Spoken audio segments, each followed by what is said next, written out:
नमस्कार साथीहरु, तपाईलाई मैले यो भिडियो कन्टिन्यू गर्दा पनि पार्ट 2 बनाउनका लागि म आइरहेको छु। तपाईलाई अब चाहिँ म देखाउन गइरहेको छु बैगुन। यो चाहिँ बैगुनको बोट हेर्नु होला। लगभग यसको चाहिँ अब यो सिजनमा अन्त्य भए जस्तो छ। त्यही पनि कुनै ठाउँमा जस भेटिन्छ कि भनेर आशाले आएको छु। गरे के हुन्न र हाम्रै देश नेपालमा बस पौरख चाहियो, त्यति नै हो फरक। बिना मेहनत त फल कसरी पाइन्छ र हरेक कुराहरु हैन र। मेहनत त अवश्य गर्नु नै पर्छ जिन्दगीमा।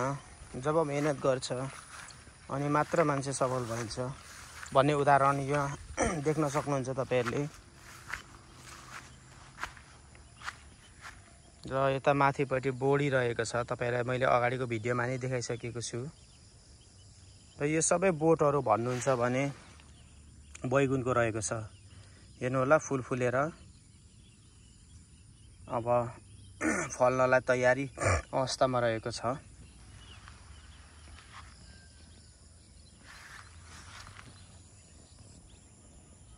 देख्न सक्नुहुन्छ तपाईहरुले, यहाँ बैगुन फलेको हो। र अब म तपाईलाई देखाउन गइरहेको छु एउटा वनस्पति, जुन यसको नाम चाहिँ के होला तपाईले कमेन्टमा लेख्नु होला है त। कति राम्रो वनस्पति छ हेर्नु है त। म यसलाई छुन्छु, जब छुने बित्तिकै यो चाहिँ खुम्चिएर जान्छ। नपत्याइ हेर्नुहोस्, फेरि हेर्नुहोस् अर्को पनि। र यो झारको नाम चाहिँ के होला हजुरहरूले कमेन्ट बक्समा लेखिदिनु होला है त। चिन्नेहरूले यो कमेन्ट बक्स गरिदिनु होला।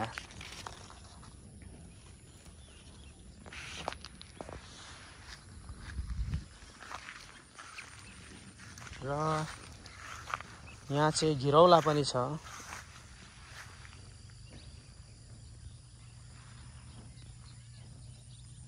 सायद यो वर्षदेखि नै उत्पादन सुरु लगाएको होला, त्यही भएर यो त्यति फस्टाएको छैन। आगामी दिनहरुमा पक्कै पनि फस्ट आउनेछ भन्ने आशा गरेको छु। र साथीहरु देख्न सक्नुहुन्छ यहाँ चाहिँ लौका पनि रहेको छ है। यहाँ तल लौका पनि छ। यो चाहिँ सबै लौकाको बाली रहेको छ भने कुनै ठाउँमा टमाटर पनि देख्न सक्नुहुन्छ तपाईले, तर पाकिरहेको छैन, कुनै पाकिरहेको छ।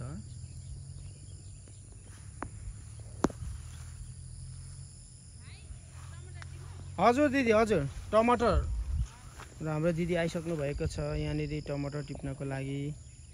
र आज चाहिँ म टमाटर, भयभरको सब्जीहरू अनि यो लौकाहरू, यो लडिरहेको लौकाहरू म आज चाहिँ लिएर जान्छु। र अब चाहिँ म टमाटर टिप्नको लागि गइरहेको छु। यहाँ हाम्रो सब्जी टिप्ने दिदी पनि आइसक्नु भएको छ। तपाईहरुलाई म टमाटर खेती पनि देखाउन गइरहेको छु।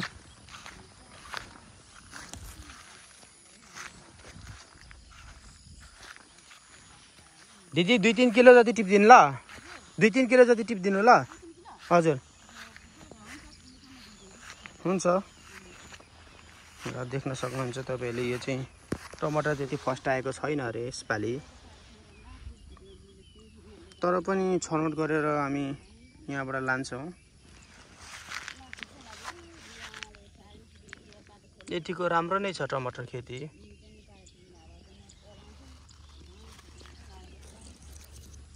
तर खै किन यसलाई मलजल अलिकति नपुगेको हो कि या कुनै आइडिया नपुगेको हो, त्यति मजाले फस्टाउन सकेको छैन अरे दिदीले भन्नुभएको छ। देख्न सक्नुहुन्छ यहाँ तपाईले कति पाकेको छ हैन। यतिको त साइड हुन्छ होला। हजुर ए कुन चाहिँ दिदी? ए ल हुन्छ हुन्छ हुन्छ हुन्छ, म पनि तपाईलाई सहयोग गरिहाल्छु टिप्नको लागि। यो तलको पनि टमाटर हो दिदी, यो तल्लो त्यो पनि टिप्नु, त्यो त टिप्दा हुन्छ होला नि हैन? ए हुन्छ हुन्छ, त्यो त्यही होस्। यो चाहिँ अलिक राम्रो रहेछ नि त। हुन्छ, अब चाहिँ हामी यहाँको टमाटर टिप्न गइरहेका छौँ।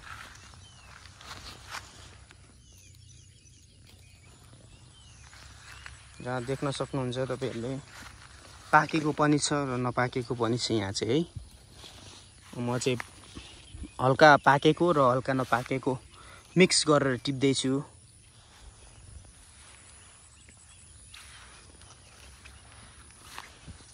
तपाईको गर्मी मौसममा यो चाहिँ अलिअलि काँचो टिप्दा फाइदा हुन्छ कि जस्तो लाग्छ, किनभने गर्मी मौसममा छिटो पाक्ने हुनाले कटमेरे चाहिँ टिप्दा राम्रो कि जस्तो लाग्दैछ मलाई।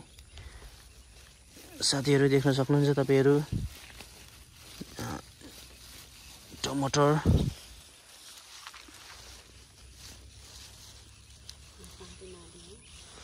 दिदी यहाँ हालौँ त एकचोटि, हातमा अटेन छ।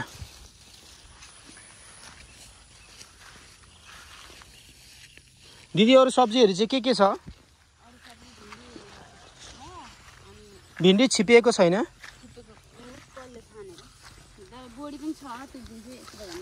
हुन्छ, बोडी पनि टिप्दिनु है त।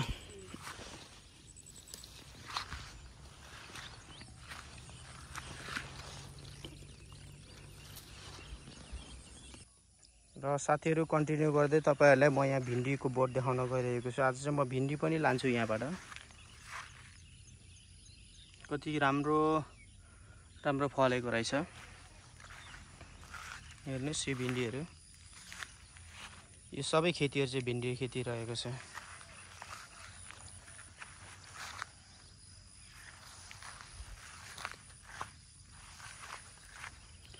गरे पौर के हुँदैन भन्ने उदाहरण तपाईले देख्न सक्नुहुन्छ। हेर्नु होला, कसले सोचेको थियो होला यो ठाउँमा यस्तो हुन्छ भनेर, तर सबै मेहनतको फल न हो। त्यहाँ मात्र नभएर यहाँसम्म पनि छ। हेर्नु होला साथीहरु, साँच्चै नै यो पैसाको बोट भन्न पनि यसलाई सकिन्छ। सायद यो पैसा नै हो। यसलाई आय आर्जन गरेर व्यावसायिक रूपमा अगाडि बढाएर निकै नै आर्जन अगाडि बढ्न सकिन्छ। आफ्नो व्यावसायिक कृषिलाई यसरी पनि तपाई अगाडि बढाउन सक्नुहुन्छ। र यहाँ तल तपाई देख्न सक्नुहुन्छ तिते करेला है। हेर्नु होला, तिते करेलालाई यसरी ठाङ्डा दिएर गर्नु पर्दो रहेछ।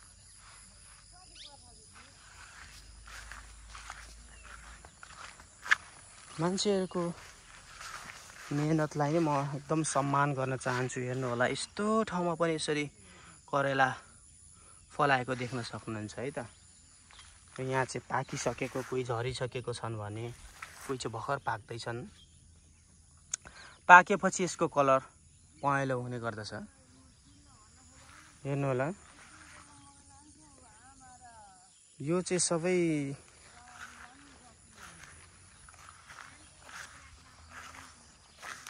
एकै नसको सब्जीहरु छैनन्, यसमा सबै मिक्स गरेको सब्जीहरु छ। कोही तिते करेला छन् भने कोही चिप्ले भिन्डी छ, कोही बैगुन छ, कोही लौका छ, कोही भन्टा छ। जहाँ तपाई देख्न सक्नुहुन्छ यहाँ मैले टमाटर पनि टिपिरहेको छु। टमाटर छ, फ्रेश ताजा ताजा तरकारी तपाई देख्न सक्नुहुन्छ। तपाईलाई कस्तो लाग्छ यो भिडियो अन्तिमसम्म हेर्नु होला। तपाईलाई म अझै टमाटरहरु निकै राम्रो राम्रो देखाउन गइरहेको छु।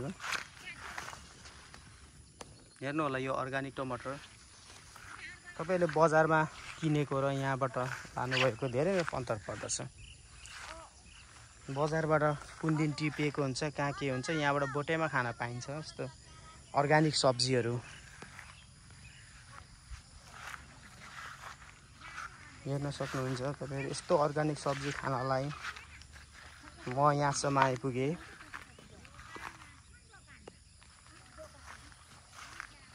यहाँ चाहिँ भक्कु चुचिला लाग्दो रहेछ। त्यति फलको विकास भएको छैन, तर पनि यसले अब एक हप्ता पछाडि चाहिँ यसलाई बिक्री गर्न सकिन्छ। र यहाँ चाहिँ खाने फर्सी पनि रहेछ, सानो सानो, तर त्यति फस्टाएको रहेनछ यो फर्सी चाहिँ।